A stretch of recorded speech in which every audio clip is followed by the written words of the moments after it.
Hello viewers, இன்றைக்கி நம்மளுடைய சேனலில் பார்க்கக்கூடிய பதிவானது ரொம்ப ரொம்ப முக்கியமான ஒரு பதிவு. இன்றைக்கி நம்ம எதை பற்றி பார்க்க இருக்கோம் அப்படின்னா, கழுத்தை நெரிக்கக்கூடிய கடன் பிரச்சனையை பார்த்திங்கன்னா எப்படி தீர்ப்பது, அதற்கு என்ன ஒரு பரிகாரம், என்ன ஒரு எளிய முறையானது பார்த்திங்கன்னா இருக்குது அப்படிங்கிறத குறித்து தான் இந்த பதிவில் நம்ம இன்றைக்கி பார்க்க இருக்கோங்க. ஸோ அதனால் பார்த்திங்கன்னா பதிவை பார்க்கக்கூடிய நபர்கள் உங்களுக்கு இந்த கடன் பிரச்சனை இருக்குது அப்படின்னா இந்த பதிவை எங்கேயுமே கொஞ்சம் கூட ஸ்கிப் பண்ணாமல் கடைசி வரையில் பார்த்து பயனடையுங்கள். இந்த வீடியோவை பார்க்குறதுக்கு முன்னாடி நம்மளுடைய சேனலை இப்போ தான் ஃபர்ஸ்ட் டைமாக நீங்கள் விசிட் பண்ணுறீங்க அப்படின்னா நம்மளுடைய சேனலை இன்னும் சப்ஸ்கிரைப் பண்ணாமலே இருப்பீங்க, முதல்ல சப்ஸ்கிரைப் பண்ணிவிடுங்க.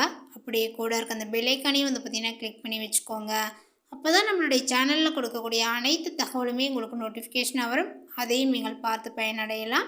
ஓகே ஃப்ரெண்ட்ஸ், இப்போ நம்ம வீடியோக்குள்ளே போகலாம். நம்மளுடைய வாழ்க்கையில் பார்த்திங்கன்னா சுபிச்சங்கள் நிலைத்து இருக்கணும், குடும்பத்தில் இருக்கக்கூடியவர்களுக்கு சந்தோஷமாக இருக்கணும், செல்வங்கள் நம்மளுடைய கையில் பார்த்திங்கன்னா கைவிட்டு நழுவி வெளியே போகாமல் நம்மளுடைய கையிலே பார்த்திங்கன்னா இருக்கணும் அப்படின்னு செய்யக்கூடிய பரிகாரங்களுக்கு கை மேலே பலன்கள் பார்த்திங்கன்னா நிறையவே கிடைக்குங்க.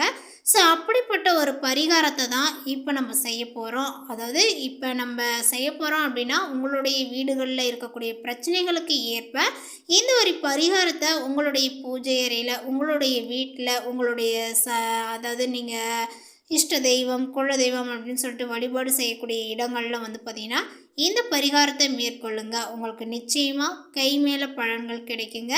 கடன் தொல்லையில் இருந்து படிப்படியாக கூடிய சீக்கிரத்தில் வெளிவர வேண்டும் என்றால் ஆன்மீக ரீதியாக பார்த்திங்கன்னா நம்ம என்னென்ன விஷயங்களை பின்பற்றணும் அப்படிங்கிறத குறித்து சில சாஸ்திர ரீதியான குறிப்புகள் பார்த்திங்கன்னா இப்போ நான் உங்ககிட்ட ஷேர் பண்ண போகிறேன்.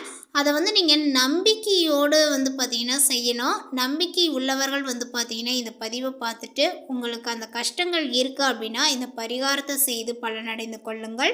கொடுக்கல் வாங்கலில் பார்த்திங்கன்னா எப்பொழுதுமே நம்ம புதன்கிழமையை கணக்கு வச்சுக்கிறது கிடையாது. ஆமாம் தானே?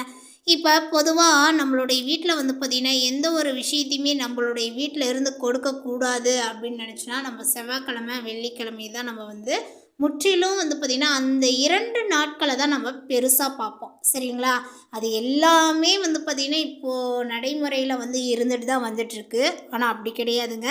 கொடுக்கல் வாங்கலில் எப்போதுமே பார்த்திங்கன்னா நம்ம புதன்கிழமையை கணக்கு வைத்து கொள்வது கிடையாது.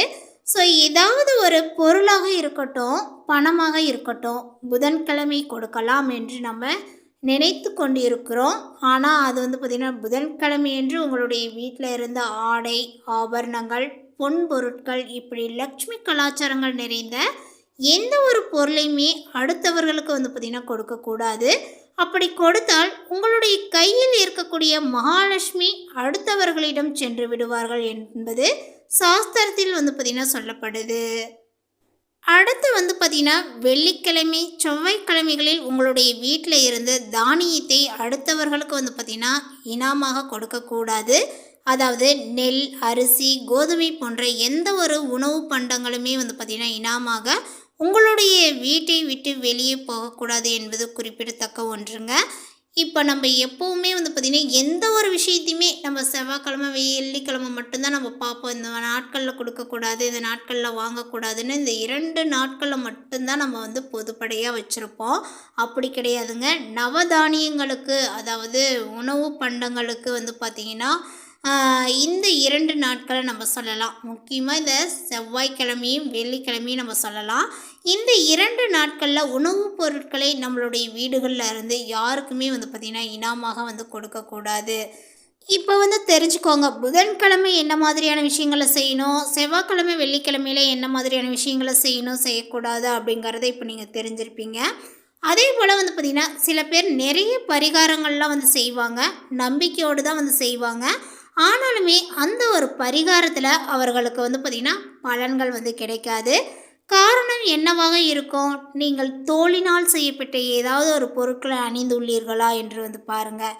குறிப்பாக பார்த்திங்கன்னா leather belt, leather purse, leather செருப்பு இவைகளை அணிந்து கொண்டு பரிகாரம் செய்யக்கூடாது. பரிகாரம் செய்யும்போது நம்ம செருப்பு அணிய மாட்டோம். இருப்பினுமே பார்த்திங்கன்னா செருப்பு போட்டு கொண்டு தானே கோயிலுக்கு செல்வோம். இதில் பார்த்திங்கன்னா மாற்றத்தை கொண்டு பாருங்கள். லெதர் சம்மந்தப்பட்ட எந்த ஒரு பொருட்களையுமே அணிந்து பரிகாரத்தை செய்தாலும் அந்த பரிகாரத்திற்கு பலன்கள் நிச்சயம் வந்து பார்த்திங்கன்னா கிடைக்காது என்று சொல்லப்படுது.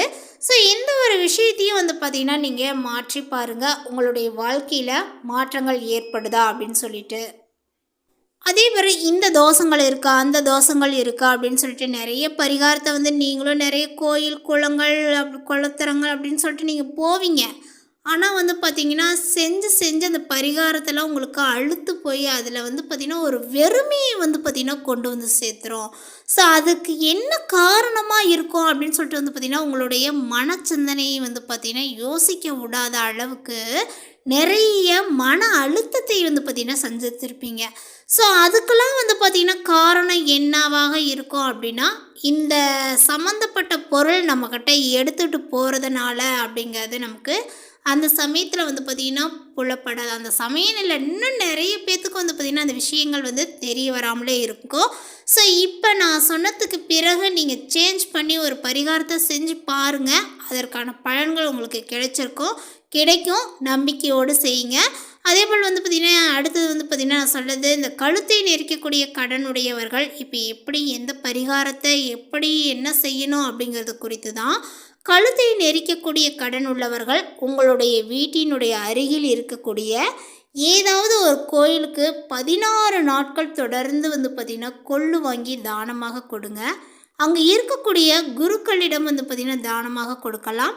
கொள்ளை எவ்வளவுக்கு எவ்வளவு தானம் செய்கின்றோமோ அவ்வளவுக்கு அவ்வளவு கடனானது குறையும் என்பது நம்பிக்கை. சில பேர் வீட்டில் வந்து பார்த்திங்கன்னா திடீரென்று என்னவென்றே தெரியாமல் கஷ்டங்கள் தொடர்ந்து வர தொடங்கும். கேட்கக்கூடிய ஒரு செய்தி கூட நல்ல செய்தியாக இருக்காது. வீடு வந்து பார்த்திங்கன்னா பீடை பிடித்த மாதிரி மாறிடும். தொடர்ந்து 48 நாட்களுக்கு தினந்தோறும் வீட்டில் வந்து பார்த்திங்கன்னா கோமியத்தை தெளித்து வந்தால் வீட்டில் சுபிச்சங்கள் உண்டாகும். அதே போல் இந்த பதிவை பார்த்துட்டு இவ்வளோதானா அப்படின்னு சொல்லிட்டு ஈஸியாக நினச்சிடாதீங்க. தொடர்ந்து அந்த 16 நாட்களும் கோவிலுக்கு செல்வது என்பது நிறைய தடைகளை நீங்கள் சந்திப்பீங்க. அந்த தடைகள்லாம் மீறி வந்து பார்த்திங்கன்னா தொடர்ந்து 16 நாட்கள் கோயிலுக்கு சென்று கோயிலில் சுத்தபத்தமாக உங்களுடைய மனதையும் வைத்து கொண்டு நீங்கள் இந்த கொள்ள தானமாக வந்து செய்யும் பொழுது நிச்சயமாக உங்களுடைய கடன் பிரச்சனை குறைவதோடு மட்டும் இல்லாமல் உங்களுக்கு தொடர்ந்து செல்வ செழிப்பையும் ஏற்படுத்தி கொடுக்கும். அதேபோல் வந்து பார்த்திங்கன்னா ஒரு பாசிட்டிவான எனர்ஜி உங்களுடைய மனதில் வந்து பார்த்திங்கன்னா ஏற்படுவதை நீங்கள் கண்கூடாக பார்க்கலாம், உணர்வீர்கள் அப்படின்னு தான் சொல்லணும்.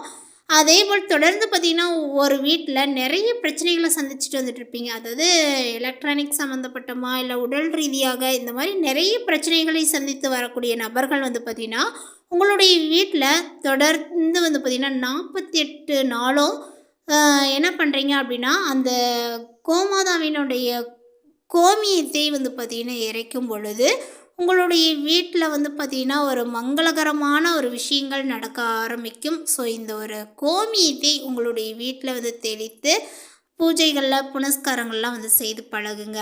இந்த தகவலை பற்றி நீங்கள் என்ன நினைக்கிறீங்க? உங்களுடைய கருத்துக்களை மறக்காமல் நோட்டிஃபிகேஷனில் போடுங்க. மேலும் இது போன்ற பல சுவாரஸ்யமான புதிய தகவலுடன் அடுத்த ஒரு வீடியோவில் சந்திக்கலாம். தேங்க்யூ.